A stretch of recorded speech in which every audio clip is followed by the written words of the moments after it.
Bueno,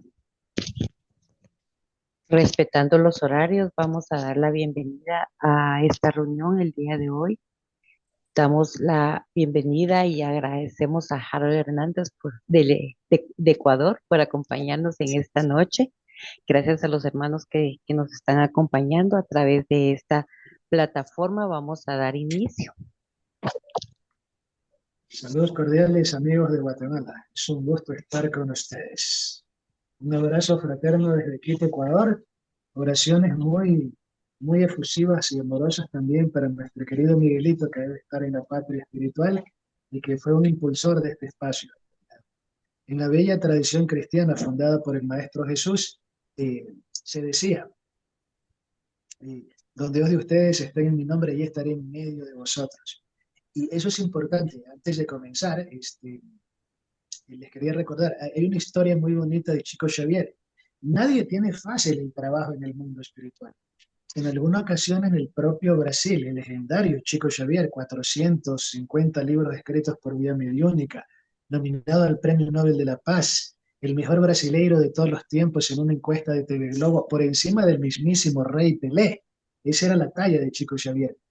Pero estaba en su pueblito natal, Pedro Leopoldo, y el que había dicho que iba a presidir el centro espírita no se asomó. El hermano que ayudaba a Chico Xavier en esclarecimiento de temas mediúnicos se desencarnó, falleció. La cuñada de él, esposa del hermano, el embarazo que tenía con algún tinte obsesivo expiatorio, terminó en un psiquiátrico, siendo atendida por un problema grave que tenía. El chico se queda solo en el centro espírita. Sé que un día lo va a botar, cierra el centro espírita y lo va a cerrar y va a levantar el rótulo del centro espírita Luis Gonzaga y aparece su espíritu guía Manuel y le dice, usted no puede cerrar el centro. Y le dice, ¿y por qué no puede cerrar el centro? Y le dice, porque hay dos espíritus a los que tenemos que ayudar. ¿Y cuáles son esos a los que hay que evangelizar? Son Chico Javier y Manuel. El chico estuvo 2 años solito trabajando en el centro. Bueno, solito acompañado de espíritus. ¿Cuál es un poco la misión? No hay que desistir de la tarea. Muchas gracias. Qué historia más interesante y qué buen mensaje para comenzar. Te damos las gracias, Harold, por estar con nosotros. Nuestro hermano Harold Hernández, como bien dijo, es de Quito, Ecuador. Es periodista y naturópata de profesión. Es miembro antiguo de la Fundación Espírita Luz Fraterna, trabajador del Centro Espírita Francisco de Asís, participante activo del proyecto Compartiendo el Pan del Centro Francisco de Asís. Es comunicador social especializado en cine y televisión, con experiencia en periodismo científico y documentalismo. Es técnico superior de ciencias ancestrales con especialidad en parapsicología, psicobiofísica y terapias alternativas. Homeópata y conocedor de técnicas de hipnosis regresiva, ponente en congresos de criminología, conferencista en temas de espíritas de diferente índole. Así que de verdad que estamos muy agradecidos porque estés con nosotros y que compartas con nosotros este importante tema que vas a tratar hoy, como son las pruebas del cielo. Así que, Harold, te dejamos en el...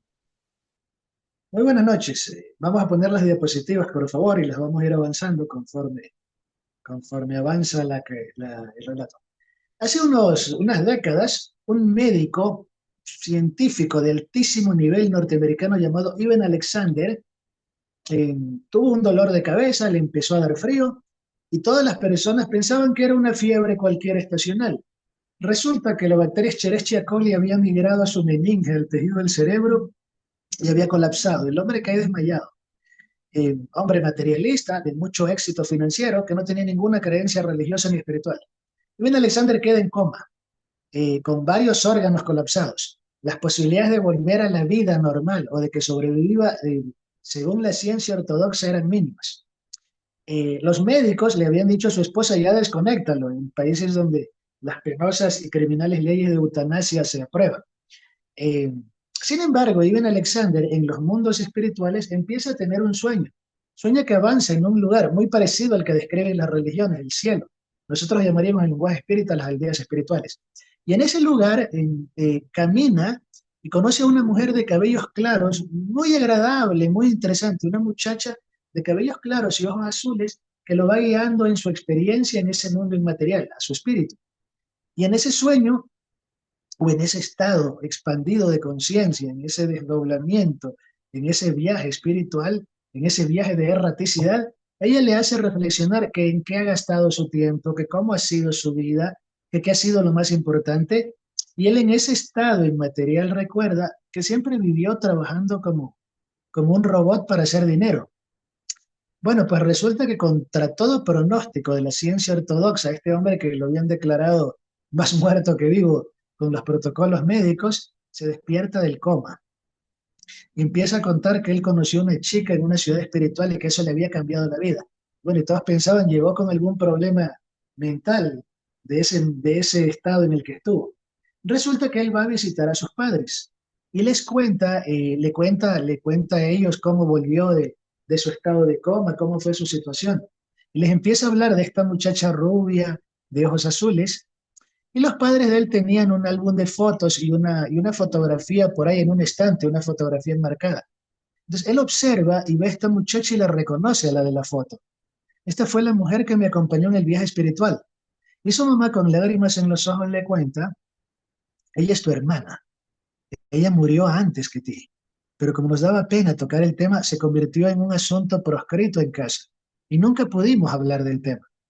Entonces, Ivan Alexander se dio cuenta que había sido guiado por el mismísimo espíritu de su hermana, a quien no conoció en el mundo físico, pero la reconoció en el mundo espiritual. Y allí nace el libro La prueba del cielo, un libro escrito por un científico ortodoxo, ateo, agnóstico, ex-agnóstico y materialista y ex-ateo, porque termina descubriendo las maravillas del mundo espiritual a través de su experiencia. En los años 90, del siglo pasado en los Estados Unidos, había ido a visitar la ex esposa de Eric Clapton con su pequeño hijo. Y en esta visita, el pequeño se sube al piso 33 de un edificio en el acaudalado sector de Manhattan, en la zona de los ricos y acaudalados en New York. Y los empleados estaban limpiando en los vidrios, pero los vidrios en el piso 33 no es buena idea dejarlos abiertos. Y el nene, por ahí moviéndose a gatas, se cruza en un mal sitio y cae 33 pisos, fallece violenta e inmediatamente. Y ese momento doloroso y triste le inspiró a Eric Clapton componer el bello tema Lágrimas en el cielo. Y en la letra dice algo así como, ¿reconocerías mi nombre, sabrías mi nombre si me vieses en el cielo? A lo largo de la historia, el ser humano siempre tuvo varias preguntas existenciales. ¿Quién soy, de dónde vengo y a dónde voy? Y posiblemente quien las respondió con mayor prolijidad a lo largo de los tiempos fue Hipólito León de Nizar-Ribeil, Allan Kardec. Cuando Allan Kardec codifica la doctrina de los espíritus, genera un proceso transformador para la humanidad. Por eso en su libro Obras Póstumas escribe, el espiritismo es ciencia, filosofía y moral de consecuencias religiosas. Porque no va a cambiar la creencia que tú tienes, pero te va a dar una fe razonada con tal rigor técnico que va a transformar los mismos principios de tu existencia. Vamos avanzando a la siguiente diapositiva, por favor. Esta es una historia que solía contar con mucha frecuencia. Un hombre que conoció el dolor y la resiliencia. Su nombre era Rodolfo. Al terminar la historia les cuento cuál era el nombre artístico de Rodolfo. Resulta que cuando él se deprimía o veía gente deprimida, les contaba una historia. Decía que en el pueblo había un zapatero. Y este zapatero era buena gente, pero nunca cobraba bien y estaba, decimos por acá en el Ecuador, alcanzado. Nunca estaba con el dinero suficiente. Entonces dice que baja del cielo Dios y se disfraza de mendigo. Él le dice, oye, ¿me puedes arreglar los zapatos que se me entran piedras y me están lastimando el pie? Y le dice al zapatero, aquel que se había disfrazado de mendigo, que era Dios según el cuento, es un cuento nomás. Y le dice, ¿y para qué te voy a ayudar yo si no tenés con qué pagarme? Y le dice, se quita ese traje de mendigo y se muestra un halo luminoso, la grandeza del universo, la misma divinidad. Le dice, muy bien, le dice, te voy a dar 10 millones de dólares a cambio de tus ojos. ¿Y para qué quiero 10 millones de dólares si no voy a poder ver los ojos de la mujer que amo, no voy a poder ver las flores en la mañana, no voy a poder ver el brillo de las estrellas, no voy a poder ver la luna? Entonces te ofrezco 100 millones de dólares a cambio de tus piernas. ¿Para qué quiero 100 millones si no voy a poder jugar fútbol con mis hijos, sacar a pasear a mi perro? Te ofrezco 1.000 millones a cambio de tus brazos. ¿Para qué quiero 1.000 millones si no puedo acariciar a mi esposa, no puedo trabajar con mis manos? Ah, le dice entonces, qué rico eres y no te habías dado cuenta. Esta historia la salía a relatar el notable místico y escritor anarquista cristiano Facundo Cabral, quien contaba que siempre es importante tener un pretexto para vivir. Decía Facundo Cabral, tan poeta y tan fino, si Dios tuviera una refrigeradora, seguro tendría las fotos tuyas ahí pegadas y tendría tus caricaturas del prekinder porque se sentiría orgulloso de ti. Vamos avanzando a la siguiente diapositiva. En el año de 1948, Chrissy Morrison, les recomiendo, escribió en la revista Writer's Digest en selecciones, para quienes conocen esa clásica revista de textos muy refinados y novedades científicas, escribió en el Reader's Digest en selecciones Chrissy Morrison 7 razones para creer en Dios. Y así como hablamos de la historia de los zapatos de Facundo Cabral, cuán importante es el recuperar el afecto por valores sagrados. Decían los antiguos griegos que hay una gran diferencia entre los valores y las virtudes. Los valores es lo que vemos todo hacia afuera. Acá en Ecuador a los niños les dan materias hasta de cívica, de un montón de cosas.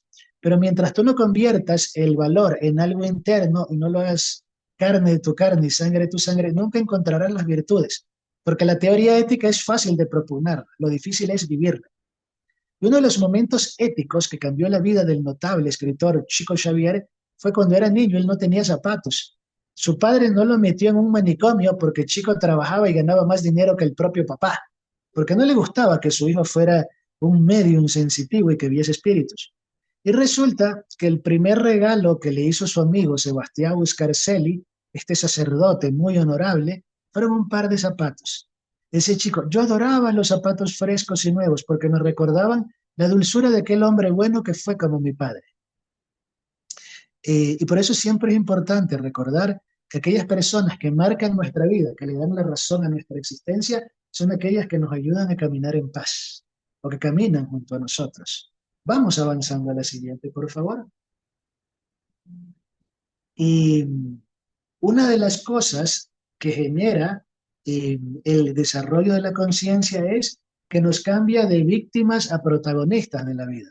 Las personas que no se hacen cargo de su vida siempre viven en papel de víctima y viven pidiendo ayuda, pidiendo limosnas, necesitando. Este es un autor muy interesante que escribe un libro llamado Guerrilla Kindness. Y en Guerrilla Kindness, el autor de esta obra, que se llama Serafin Lotian, explica que en la vida hay que trabajar en sentido. El libro se traduce como guerrilla de bondad, que siempre fíjate cómo cambias la vida de los demás, cómo ayudas haciendo cosas sorpresivas o inesperadas, o qué ayudas inesperadas has recibido. ¿Tu fe es materializada o espiritualizada? Estas son las reflexiones que hace. ¿Y cuántas veces no hemos tenido dinero ni para tomar un transporte público y de pronto nos recibimos alguna ayuda o algo sucedió? Por eso el mismo Jesús en el Sermón de la Montaña decía: mira las aves del cielo que no siembran ni ciegan, mas sin embargo Dios les provee comida. Mira las flores del campo que se visten con más magnificencia que el mismo rey Salomón. No andan preocupadas por qué vestirse, porque Dios en su infinita sabiduría tiene un orden cósmico en el cual cada uno de nosotros es merecedor de aquello que necesita. Más sin embargo, en sociedades tan injustas, lo que podemos aprender es que aquellas personas que han sido privadas de sus derechos vitales, cuando reciben esa ayuda amorosa, esa cosa que se llama el amor en acción, la caridad, no esa caridad que humilla, que es un espectáculo, sino ese servicio silencioso de ayuda le restituye la dignidad al ser humano. Vamos avanzando, por favor. Pero vivimos en un mundo terriblemente materialista.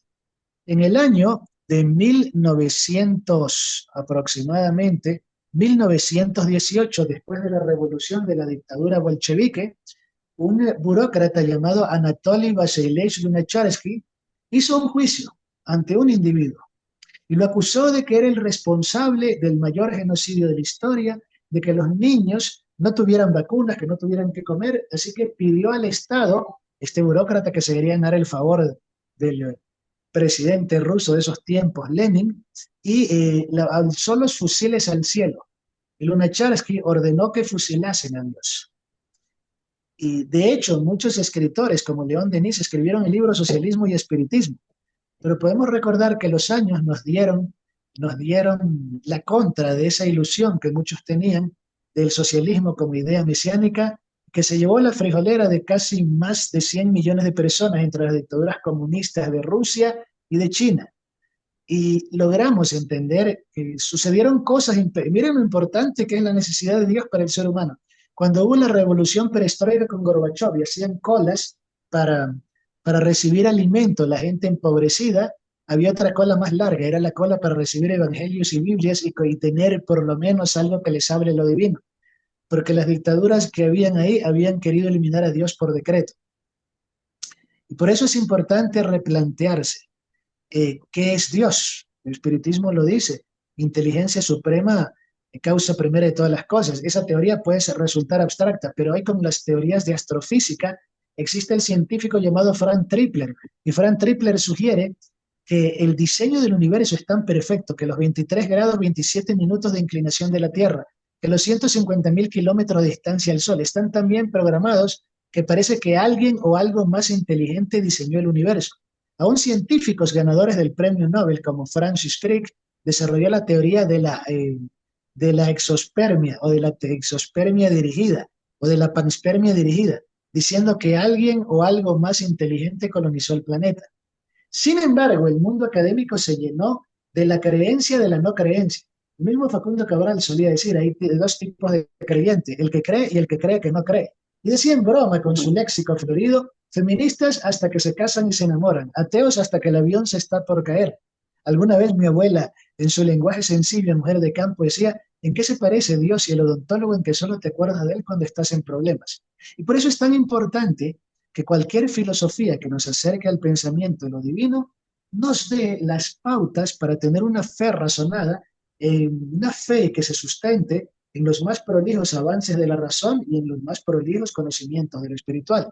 Vamos avanzando entonces. La respuesta de la humanidad no fue eliminar a Dios por decreto. Esta es una historia maravillosa del doctor Luis Pasteur. Luis Pasteur, un hombre profundamente religioso, iba con una Biblia y leía sus evangelios todos los días. Y en alguna ocasión empieza a hablar de Dios en una conferencia y le dicen, muy bien, le dicen sus amigos científicos, materialistas, ateos, a la usanza de la época, yo creeré en Dios cuando me demuestres desde la ciencia que Dios existe. Y él les dice, yo creeré en el amor, les dice, cuando su madrecita muera, le hagan una autopsia y vean en qué parte del corazón les tenía el infinito amor que ella poseía. Decía Luis Pasteur, un poquito de ciencia nos aleja de Dios, pero mucha y verdadera ciencia nos acerca mucho más a Dios. Vamos avanzando, por favor. Y por eso es tan importante entender que la persona estudiosa de espiritualidad, espírita, científico, psicólogo, que quiera llevar una fe que sea útil a la humanidad, tiene por eso que tener una fe razonada. Hoy, la espiritualidad verdadera, cualquiera que sea esa forma de espiritualidad, está más que nunca comprometida en combatir esas nuevas formas de materialismo. Allan Kardec, en su obra El Espiritismo en su más simple expresión, en el ítem número 29 dice, el espiritismo viene a combatir el materialismo, que es una subversión contra el poder y contra las leyes de Dios. Entonces, como ya no se puede eliminar las formas de democracia imponiendo dictaduras materialistas porque de a poco se van desenmascarando, esas dictaduras, dice el escritor Laclau, filósofo materialista también, tuvieron que inventar nuevas formas de contradicción. Se inventaron lenguajes extraños llamados inclusivos, se inventaron nuevas formas de materialismo para defender los neomaterialismos, el aborto y la eutanasia, queriendo eliminar la vida por decreto. El aborto es el único derecho humano donde el sentenciado no cometió ningún delito, no tiene derecho a defenderse y es juzgado en ausencia estando presente. Qué paradójico que es el ser humano. Cuando encuentras células vivas en Marte, hay vida en Marte. Cuando las células están en el vientre de una mujer, no tiene alma, no tiene sentido y no tiene propósito. Y por eso, el combatir el materialismo, las nuevas formas grotescas de eliminar los derechos vitales y espirituales del ser humano, es una de las responsabilidades del estudioso de la doctrina de Kardec. Vamos avanzando, por favor. Y esto que vemos aquí es solo un ejemplo de cómo terminaron los gestores del materialismo actual. Por ahí tenemos la foto de Margaret Sanger, fundadora de la planificación familiar, que suena bonito. Dice el brillante conferencista politólogo argentino Agustín Laje, la sociedad actual se sostiene en palabras talismán. Ya no se dice aborto porque aborto suena a asesinato, se dice interrupción voluntaria del embarazo, con un error semántico en la interpretación, porque la interrupción es para que algo vuelva a continuar. Margaret Sanger no tenía una pésima relación con sus hijos, terminó en una situación psicológica bastante complicada. La fundadora de Planet Parenthood, clínica que promueve el aborto y hace un tráfico de órganos. Carlos Marx, el defensor de la clase obrera, embarazó a su propia empleada y quería que el hijo lo reconozca a Engels. Nunca llegó a reconocer ese hijo que tuvo fuera de su lecho conyugal, y sus dos hijas se suicidaron. Este era el hombre que defendía los derechos de la clase obrera.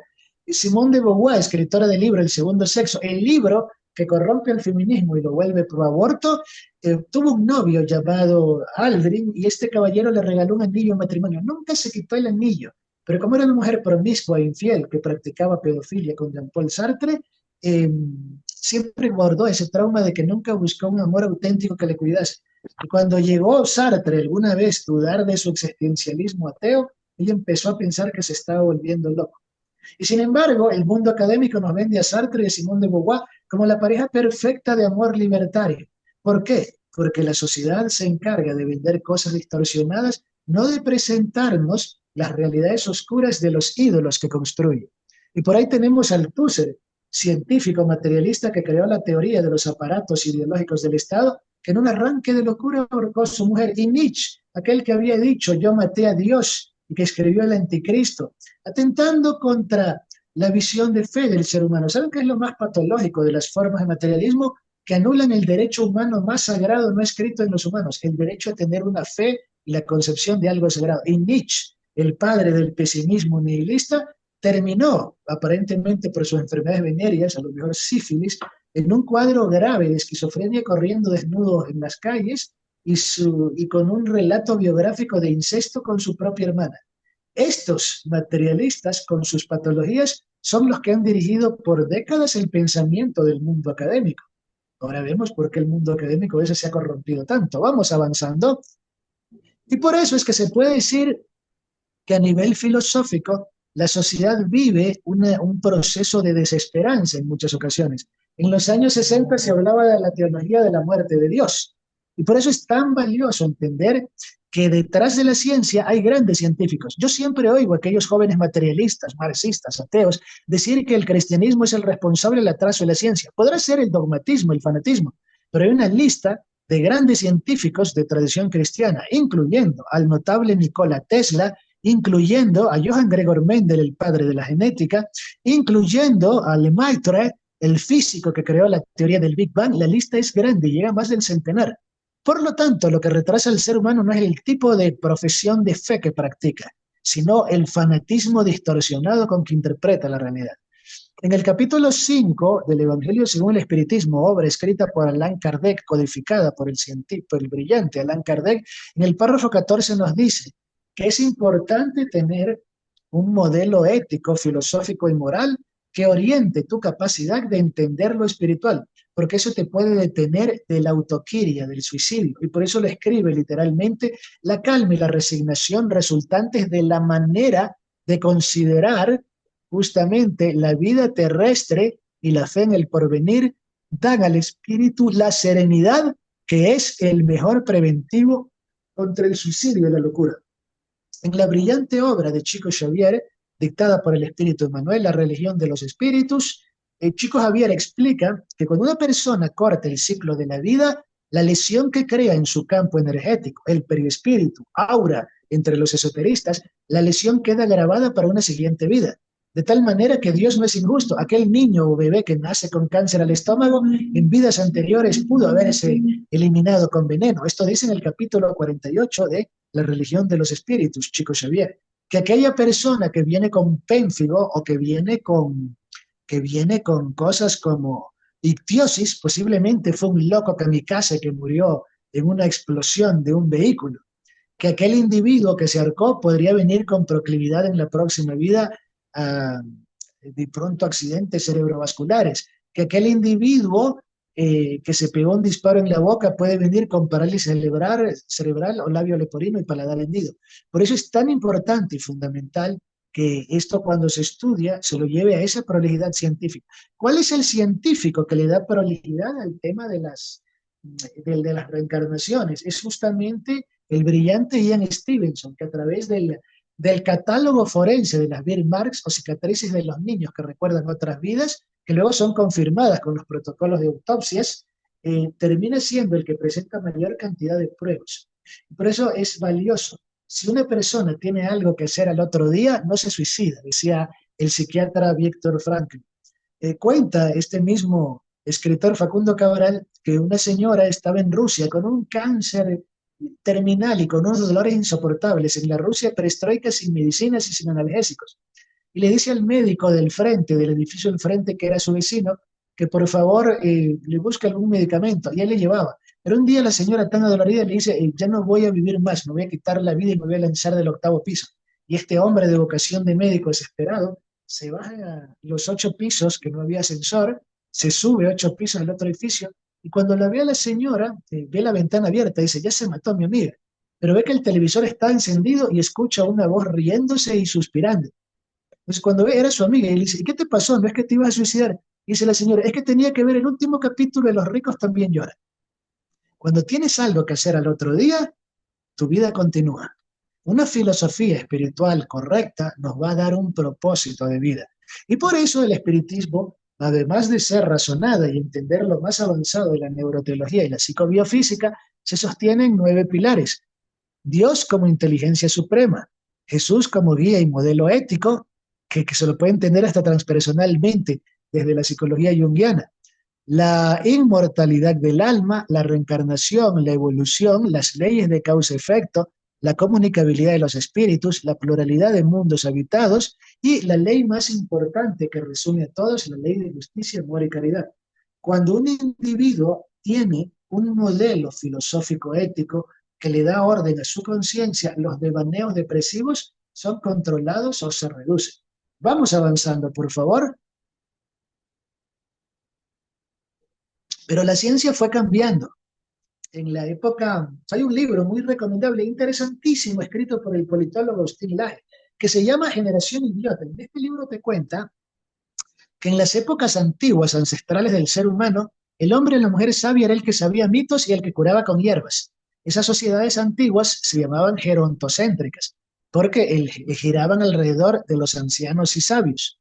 Pero en el siglo XIX llega la era de la Ilustración y se pone de moda la percepción del positivismo de Augusto Comte, y él decía que la historia humana se dividía en 3 periodos: el periodo teológico, que estudiaba con fanatismo religioso; el metafísico, que desarrollaba ciertas leyes, pero que la verdadera evolución era en la conciencia positiva o la ciencia. En el siglo XIX, el hombre enciclopédico y académico destrona la imagen de Dios. Pero llega el siglo XX y se vuelve una sociedad adolescéntrica, porque ya no es el intelectual, el sabio que maneja mitos, el sabio que maneja enciclopedias, sino el que maneja en Internet y puede influir sobre los otros. Por lo tanto, hoy vivimos una sociedad adolescéntrica donde están más preocupados por tener el estómago plano que porque el prójimo lo tenga lleno. Vivimos en una sociedad donde los jóvenes por cualquier crítica se deprimen. En esa sociedad a la que criticaba Albert Schweitzer y decía, los años arrugan la piel, pero renunciar al entusiasmo arruga el alma. Lo que más dice Agustín Laje, que ha fregado a la sociedad, que la ha arruinado, es justamente que ha perdido la línea discipular. Hoy a los 40 años la sociedad te declara viejo. Y por eso es tan importante reentender que si una persona se separa de las raíces espirituales que sostienen su conciencia, su vida entra en vacíos y crisis existenciales. Vamos avanzando, por favor. A la siguiente diapositiva. Y ahí tenemos cómo funcionó la ciencia del siglo XIX. En el siglo XIX se gestó el movimiento materialista. Se cambia de la alquimia a la química, se cambia de la astrología a la astronomía, se cambia de la magia a las ciencias médicas. Y surgen varias formas de pensamiento. Vamos avanzando para ver las imágenes. Surge en Francia la metapsíquica de Charles Richet, brillante científico quien ganó el premio Nobel por la teoría del shock anafiláctico. ¿Y saben una cosa? La psicología hubiera sido distinta si Freud no hubiera sido tan ególatra. Cuenta la historia que en una fiesta donde el premio Nobel, el brillante Charles Richet, escritor de metapsíquica que estudiaba temas espirituales, invitó a un joven barbado llamado Sigmund. Y Sigmund Freud recibió el libro de metapsíquica, pero como a él le parecían unas ideas cursis, lo guardó en su bolsillo. Años después, en 1920, la amada hija de Freud, Sofía, muere de gripe española y el amado nieto de él, hijo de Sofía, muere también de una grave enfermedad. Freud tiene que replantear totalmente su teoría. Le escribe con dolor a sus amigos psicólogos que su propia teoría no podía sanarlo a él del luto. Freud muere de un cáncer bucal, ya adulto mayor, y escribe, le dicen a los biógrafos cuentan, que Freud dice, si yo hubiera estudiado metapsíquica, el destino y la psicología hubiera sido distinto. Y por eso es con el materialismo gobernando el mundo académico que empezaron a repetirse como eslogan el marxismo, la religión es el opio del pueblo, Nietzsche, yo maté a Dios, Bakunin, la iglesia es una taberna celestial, y se deterioró la imagen de lo que pudiera ser la fe. Por eso la propuesta espírita no es de un dogma religioso, sino de juntar lo más elevado de la ciencia con lo más elevado de la espiritualidad. Por eso en el segundo capítulo de la obra El Evangelio según el Espiritismo escribe, la ciencia y la religión son los dos pilares de la civilización. La ciencia te explica desde las leyes de la física y desde las leyes materiales, pero la religión te explica desde las leyes de lo espiritual. Por eso debería haber un modelo filosófico que rompa los egos de ambas y las junte. Y por eso la ciencia evolucionó. Hoy en día no se estudia neurología, sino neuroteología. Hoy en día ya no se estudia física, sino psicobiofísica, biopsicocibernética. Es decir, que la ciencia actual está juntando lo más espiritual con lo más material para generar un modelo de fe razonada como propuso Allan Kardec. Pero hubo un hombre muy particular, Hipólito León de Nisarrivel, que lejos de estudiar de forma materialista el fenómeno psíquico como la metapsíquica de Richet o como la parapsicología de Rhine en la Universidad de Duke, este hombre estudiaba las leyes desde la parte ética. Y este fue el profesor Allan Kardec quien empezó a codificar una doctrina del lenguaje de los espíritus. Vamos avanzando, por favor.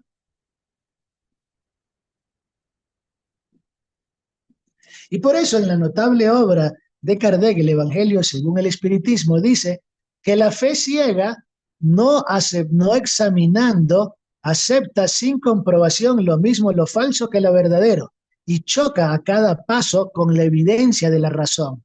Enjaulada hasta el exceso, produce el fanatismo. Cuando la fe se apoya en el error, se pierde tarde o temprano. Y por eso es importante entender que lo que tiene como base la verdad está asegurado en el porvenir porque te da aquellas luces del progreso que te soportan. Por lo tanto, los jóvenes de ahora tan pensantes en esta cultura de estrés acelerado, en esta cultura llamada millennial, en esta generación que le llaman de cristal, si algún mérito tiene esta generación, es justamente que anda buscando el conocimiento o que anda por lo menos intentando no ser engañada. Y por eso es que una nueva fe debería ser replanteada como un nuevo paradigma, y ya lo dijo Kardec, que integre ciencia, filosofía y moral, de consecuencias hasta en tu misma espiritualidad. Vamos avanzando, por favor. Y por eso, como habíamos dicho en ese capítulo segundo de la obra del Evangelio según el Espiritismo, Kardec propone un diálogo entre la ciencia y la espiritualidad. Vamos avanzando. Un diálogo que arrojará nuevas luces a la conciencia humana. Y les había recomendado, lean el libro, lean el ensayo de Chrissy Morrison, 7 razones para creer en Dios. Decían los genetistas, es más fácil crear una religión cada semana que vida en un laboratorio. Si usted le dieran, hablando en probabilística, 10 monedas de 1 centavo marcadas con números del 1 al 10, deberían haber casi 100 millones de probabilidades para que usted las saque en orden. Eso significa que se puede aplicar a la teoría de la vida. La vida no puede ser al azar. Cuando alguien me dice la vida fue al azar, es accidente. Cuando el científico materialista Stephen Hawking, favorito del mundo académico moderno, precisamente era ateo, decía que el universo no tuvo Big Bang y que el universo era autoabarcable e infinito, que por lo tanto no necesita a Dios, era aplaudido por la comunidad académica. Sin embargo, el astrofísico Frank Tripler tiene la teoría del universo antrópico, que el universo está tan bien diseñado que cada estrella, cada posibilidad del universo está como gestando la vida, la inclinación de la Tierra, la distancia del Sol, los grados de las temperaturas. Y por eso justamente John Barrow y Frank Tripler escriben esta obra maravillosa, El universo antrópico, desde el punto de vista que el universo tiene ecuaciones de orden tan perfecto que alguna inteligencia mayor que la nuestra parece haberlo diseñado. Esas teorías no las enseñan en el mundo académico, porque no son parte del show materialista. Lea Michio Kaku, El futuro de nuestra mente, una obra que integra la física cuántica, la parapsicología y la psicotrónica y le hace cambiar su forma de ver las cosas. Vamos avanzando. En segundo lugar, Chrissy Morrison decía que la inteligencia, la ecología de la naturaleza animal es tan perfecta. En tercer lugar, hablaba de que el cerebro humano tiene potenciales psíquicos, la glándula pineal, que ha sido estudiada por Sergio Felipe de Oliveira en el Instituto de Glándula Pineal en Brasil, este gran científico espírita, que parece que los seres humanos tenemos un potencial de comunicación que aún no lo hemos entendido hasta su máximo nivel. Y por eso, cuando a Kardec le piden, y miren que la teoría es muy parecida a la de Frank Tripler, para Frank Tripler, Dios no es un sujeto de barba que nos critica las cosas que hacemos, sino parece que es un modelo, una inteligencia estructuradora mucho más grande de lo que pensamos. Por eso cuando Kardec en el siglo XIX pregunta a los espíritus por medio de los mediums, ¿qué es Dios? Le responden, Dios es inteligencia suprema, causa primera de todas las cosas. Vamos avanzando. Y ahí tenemos que justamente Tripler escribe algo que se llama física de la inmortalidad y que ya hay teorizaciones de la física para interpretar los procesos del espíritu. Vamos avanzando. Por eso Roger Penrose y Stuart Hameroff tienen la hipótesis Penrose-Hameroff. Y en cambio, esta es otra razón para creer en que lo inmaterial existe, aunque el ateo diga que no. Decía Krishnamurti, no porque 1000 ciegos se pongan de acuerdo en que el color azul no existe, el color azul va a dejar de existir. Y ahí tenemos que en el año de 1901, Valdemar Bogras, en una comunidad de Siberia, escucha en un fonógrafo que grababa los cantos de las tribus siberianas, escucha una voz extra. ¿Y esa voz de dónde sale que no la escuché? Ah, esos son nuestros amigos del otro lado. Y así surgió el mundo de la parapsicología fenoménica. Y ahí tiene imágenes. Está la imagen de Hipólito Baraduc. Hipólito Baraduc tomó fotos de su esposa recién fallecida y se ve un halo luminoso salir del cuerpo de ella. Y ahí tenemos todos los aportes de Frederick Jurgenson, tenemos los aportes de Konstantin Raudiv, tenemos los aportes de una serie de científicos, Germán de Argumosa, que pudieron mostrar desde la fría y materialista parapsicología que los espíritus se comunican. Vamos avanzando. Científicos como Thomas Alva Edison quería crear un fonógrafo para contactarse con lo espiritual o para contactarse o para que sus mascotas pudiesen hablar. En 1901, Valdemar Bogras en Siberia escucha estas voces de espíritus. Ahí tenemos las fotos de Konstantin Raudiv, de distintos parapsicólogos, Frederick Jurgenson, que mientras iba a grabar unos sonidos para documentales para el Vaticano, escuchó la voz de su madre que lo llamaba. Divaldo Franco en Brasil tiene una grabación regalada por la secretaria de Jurgenson, donde se ven se escuchan más bien las psicofonías electrónicas que obtuvo Jurgenson. Y están también las psicoimágenes de Klaus Skriver. Quien les habla, además del trabajo en investigación espírita y ética, yo he realizado investigaciones de campo de psicobiofísica y parapsicología por más de 20 años. Les puedo asegurar que cada evidencia es más sorprendente que la otra, que a lo mejor todavía existen esas evidencias porque el grotesco pensamiento materialista necesita del fenómeno para aceptar esa nueva realidad. Vamos avanzando. Ahí está la foto de 1907 de Hipólito Baraduc tomando fotos de su esposa fallecida. Vamos avanzando. O sea, si un ateo con la mente cuadrada no quiere entender luego estas evidencias que hay una vida inmaterial, ya hay severos problemas cognitivos. Y esto también es importante para que entendamos. Inclusive la religión católica, por todas las aberraciones históricas cometidas tan criticadas, ha tenido constelación de científicos. En 1952, el padre Pellegrino Ernetti, que investigó las heridas del padre Pío, un parapsicólogo científico, también realizó grabaciones para comunicación con los espíritus en la Universidad Sagrado Corazón de Milán. Es decir, él fue un pionero en el estudio de temas parapsicológicos. Está el padre François Born, con su obra titulada Los muertos nos hablan. Y está Frederick Jurgenson, documentalista del Vaticano, que fue pionero en las psicofonías o grabaciones magnetofónicas de la voz, con voces de espíritus. Vamos avanzando.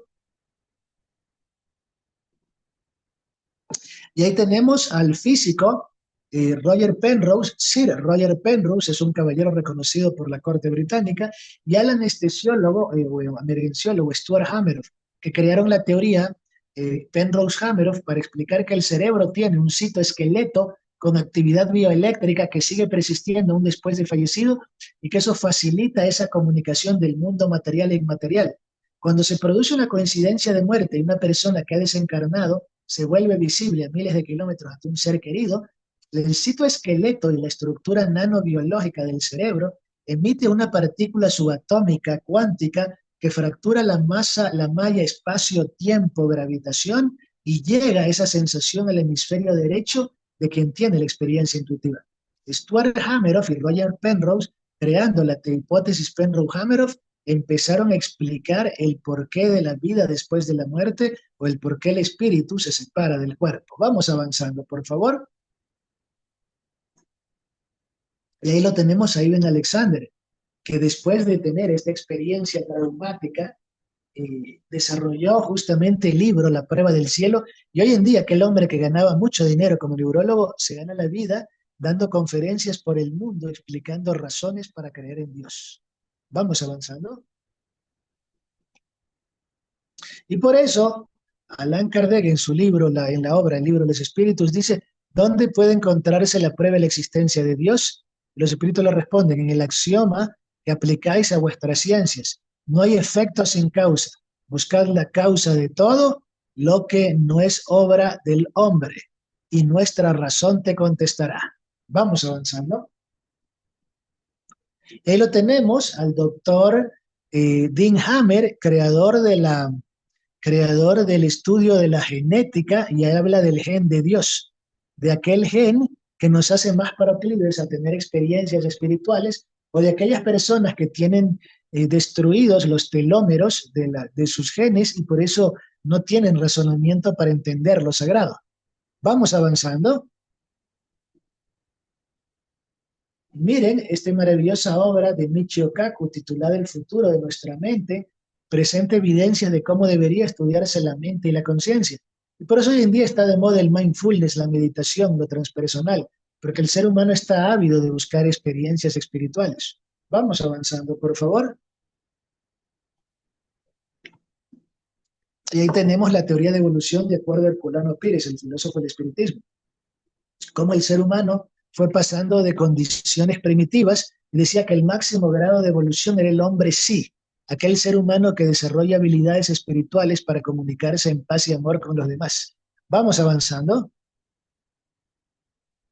Chico Javier era considerado el hombre sí. Y aquí hay un mensaje para que veamos que pese a todo la vida tiene sentido.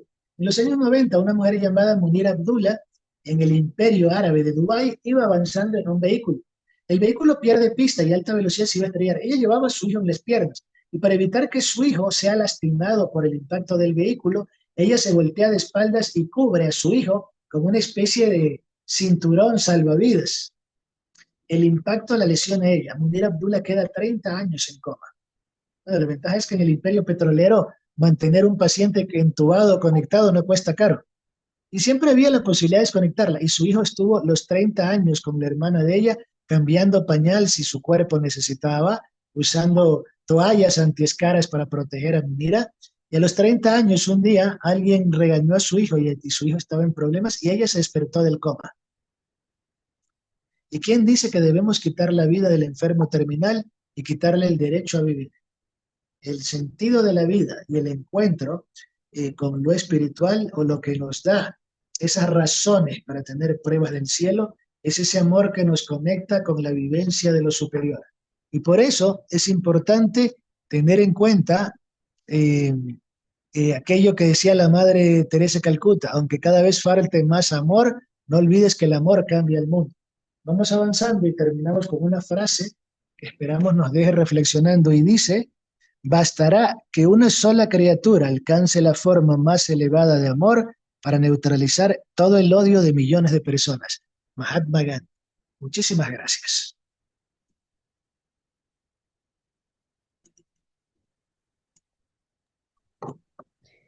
Gracias a ti, Harold. Muy educativa tu charla, fue muy concreta. Creo que nos diste más pruebas de que definitivamente estamos en el camino correcto de la doctrina espírita, donde tenemos aquí el alcance para ver y estar convencidos de que no somos solo lo que nos rodea, ¿verdad? Sino que somos más profundo. Agradecemos infinitamente tu charla, tu presentación. Y de igual manera queremos motivar eh, a los hermanos que nos acompañan hoy, que si tienen alguna duda, si tienen alguna pregunta o un comentario que quieran hacer, pues levanten su manita y aquí se les va a dar la oportunidad para que puedan tener su comunicación directamente con Jaro. Yo no tengo cómo levantar la manita, pero ya abrí el micrófono. Perfecto, doña Lucy, bienvenida, gracias. Pues la realidad que fue muy interesante la charla que nos dio Harold. Gracias por tus conocimientos. Me gustó mucho porque a mí me encanta la historia. Entonces, cuando yo escucho algún historiador con la capacidad de preparación, me siento hasta sin sueño, diría. Este, estuve con la, estuve muy atenta y muy tu narrativa. Gracias. Gracias, gracias. Gracias, Harold. La verdad que estuvo muy interesante y muy completa y nos deja un mensaje muy importante, cómo podemos ir eh, consiguiendo mejorar nuestra vida, porque todo lo que pasa tiene un sentido y tú nos explicaste científicamente y cómo nos comentabas cómo la espiritualidad se separa de la religión, de cómo la ciencia se separa de la espiritualidad y se sigue el materialismo. Y al seguir el materialismo, lo que pasa es que se desarrollan solo las cosas que convienen a los negocios y se pierde el punto de vista del desarrollo del ser espiritual. ¿Qué piensas tú en ese sentido de la separación de ciencia con los problemas que tenemos actualmente ambientales? Bueno, debió suceder, así como el adolescente se separa de sus papás, pero un día y regresa arrepentido y con ganas de cambiar, eh, es necesario repensar las ciencias. Las ciencias actuales ya no son monodisciplinarias, ya ni siquiera la multidisciplinaria, hoy están transdisciplinarias. Tanto así que en lo ecológico ya no es arquitectura, sino bioarquitectura. Ya no es agricultura, es permacultura. Ya no es neurología, es neuroteología. Y pensar que la neuroteología fue una idea sacada por el escritor Aldous Huxley en su obra La Isla en 1975. ¿Qué implica esto? Que en la medida que quienes hacen la ciencia tienen la humildad de apuntar a otros temas, la espiritualidad ya no es un hecho patológico o psiquiátrico como lo decía Freud. Para Freud la religión era neurosis colectiva y el que creía en Dios era alguien traumado con culpas que quería echarle la culpa a alguien más, a un ente imaginario. Aún los ateos desinformados de la época actual te dicen que crees en un amigo imaginario. Pero cuando te das cuenta que hay científicos que han teorizado la misma mente divina, es decir, las leyes del universo, te das cuenta que el universo tiene mayores explicaciones y más completas que la teoría del azar del ateísmo y materialismo. Y por eso es tan importante el concepto de fe razonada, una fe que tenga percepción de lo divino, pero una fe que también te enseñe desde la ciencia cómo se desarrolla el universo. Es decir, una fe razonada te compromete porque te da evidencias para comprometerte en aquello que crees. Sí, muchas gracias. La verdad que sí, muy importante lo que tú nos dices. Y sí, tú lo explicabas muy bien, porque la fe tiene que ser esa fe razonada que nos enseñó Kardec, en el sentido de que debemos de comprobar y de ver de la manera de los conocimientos que tenemos, porque todavía el hombre sigue avanzando en conocimientos y cada día va a ir avanzando en conocimientos superiores. Me llamó la atención también algo, es el concepto que nos diste del universo antrópico de estos científicos, porque estos científicos nacieron en los 40, en 1940, en tanto que el libro de los espíritus tiene 150 años y vienen a Sí, llegar a correcto. la misma conclusión de que De Dios es la hecho, inteligencia sí, suprema. De hecho, y te cuento, justamente por eso es que hay que estudiar a los científicos que le dan la contra al materialismo. En las universidades vinculadas al comunismo marxista te venden como la teoría física perfecta la de Stephen Hawking, que es una teoría del absurdo, que el universo es autoabarcable, infinito y que no necesita un Dios. Pero detrás de Stephen, o no atrás de Stephen Hawking, junto a Stephen Hawking está Roger Penrose, que era su mejor amigo, y desarrolla una hipótesis de espiritualidad. Está Frank Tripler con la teoría del universo antrópico, Michio Kaku, científico que es asesor de la cadena History Channel y tiene libros que hablan de neuroteología. Uno de ellos es El futuro de nuestra mente. Es decir, que hay una playa de científicos que nos hablan de la posibilidad de tener una creencia y una fe, no como una patología, sino como una convicción de ciencia.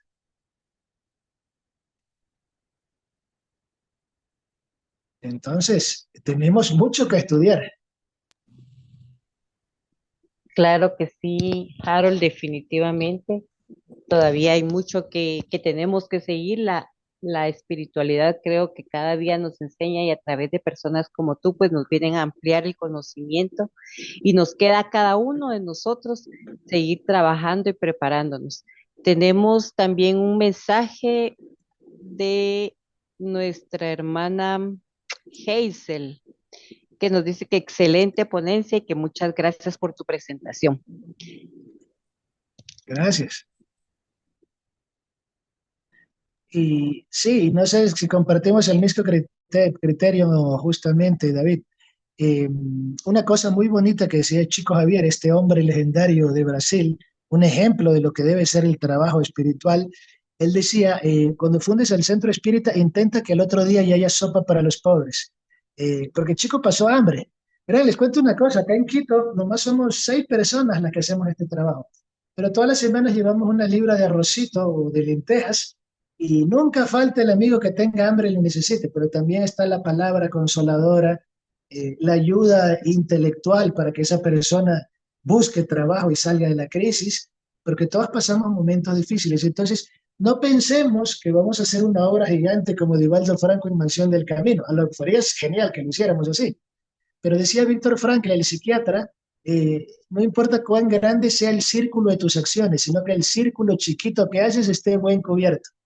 Si levantaste el ánimo al vecino que está deprimido, si ayudaste a la persona que está desconsolada, ya hiciste aquel mandamiento sagrado de amar a tu prójimo como a ti mismo y defender la caridad.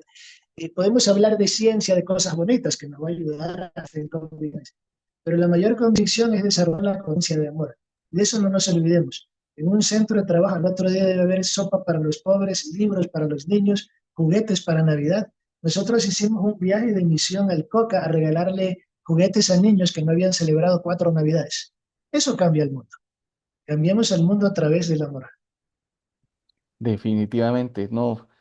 Gracias, porque ese es como el culmen de tu enseñanza. Nos llevaste por todo el método científico hasta llevarnos ahorita que lo más importante es si cumplimos la máxima de Dios, ama a tu prójimo como a ti mismo, vamos a estar haciendo lo que la vida nos está deparando.